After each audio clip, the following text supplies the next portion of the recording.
Same again, and I'll tell you why. We have a completely different system from China.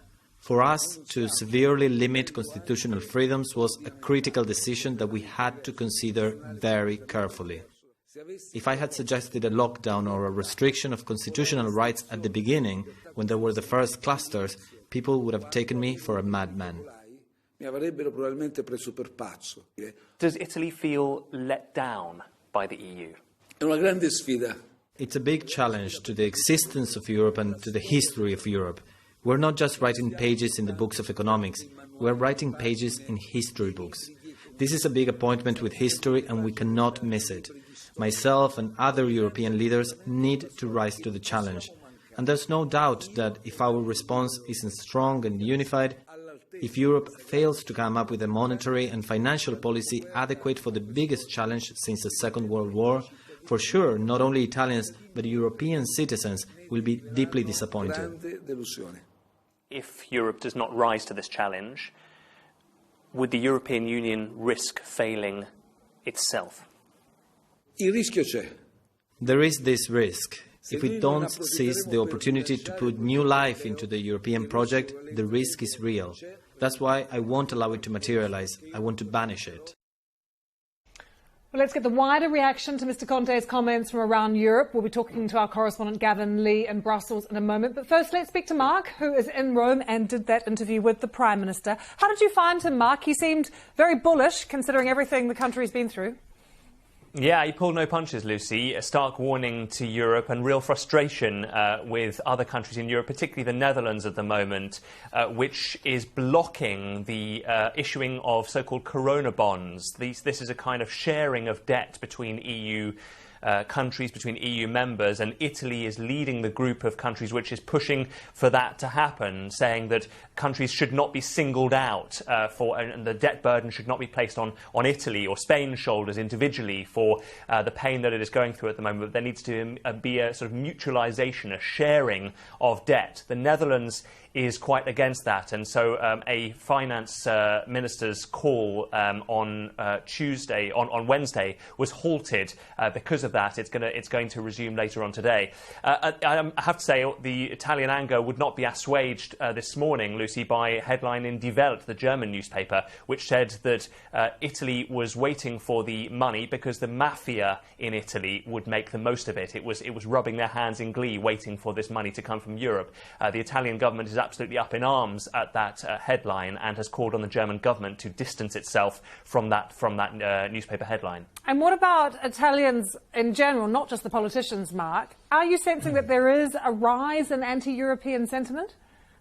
I think there's a feeling that the EU has got its messaging wrong towards Italy during this crisis. A survey that came out last month showed that scepticism towards the European Union had risen from 47% to 67% here in the space of a month. There is a feeling that this kind of wrangling that's going on between Eurozone finance ministers is not doing anything for the image of the European Union here in Italy, which is, of course, one of the founding members of the European Union. By coronavirus. That's the warning from the Italian Prime Minister Giuseppe Conte. He's told the BBC's Mark Lowen that the EU needs to rise to the challenge of what he called the biggest test since the Second World War, and says he doesn't regret his country's approach. Look, perfection doesn't exist in this world. I'm not so arrogant as to think that the Italian government was perfect. But going back, I would do the same again, and I'll tell you why. We have a completely different system from China. For us, to severely limit constitutional freedoms was a critical decision that we had to consider very carefully. If I had suggested a lockdown or a restriction of constitutional rights at the beginning, when there were the first clusters, people would have taken me for a madman. Does Italy feel let down by the EU? It's a big challenge to the existence of Europe and to the history of Europe. We're not just writing pages in the books of economics, we're writing pages in history books.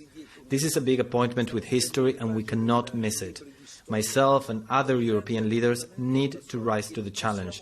And there's no doubt that if our response isn't strong and unified, if Europe fails to come up with a monetary and financial policy adequate for the biggest challenge since the Second World War, for sure, not only Italians, but European citizens will be deeply disappointed.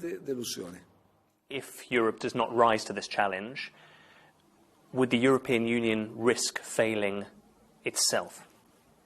There is this risk. If we don't seize the opportunity to put new life into the European project, the risk is real. That's why I won't allow it to materialize. I want to banish it. Well, let's get the wider reaction to Mr. Conte's comments from around Europe. We'll be talking to our correspondent Gavin Lee in Brussels in a moment. But first, let's speak to Mark, who is in Rome and did that interview with the Prime Minister. How did you find him, Mark? He seemed very bullish, considering everything the country's been through. Yeah, he pulled no punches, Lucy. A stark warning to Europe and real frustration with other countries in Europe, particularly the Netherlands at the moment, which is blocking the issuing of so-called corona bonds. This is a kind of sharing of debt between EU countries, between EU members, and Italy is leading the group of countries which is pushing for that to happen, saying that countries should not be singled out and the debt burden should not be placed on Italy or Spain's shoulders individually for the pain that it is going through at the moment. But there needs to be a sort of mutualisation, a sharing of debt. The Netherlands is quite against that, and so a finance minister's call on Wednesday was halted because of that. It's going to resume later on today. I have to say the Italian anger would not be assuaged this morning, Lucy, by a headline in Die Welt, the German newspaper, which said that Italy was waiting for the money because the mafia in Italy would make the most of it. It was rubbing their hands in glee, waiting for this money to come from Europe. The Italian government is absolutely up in arms at that.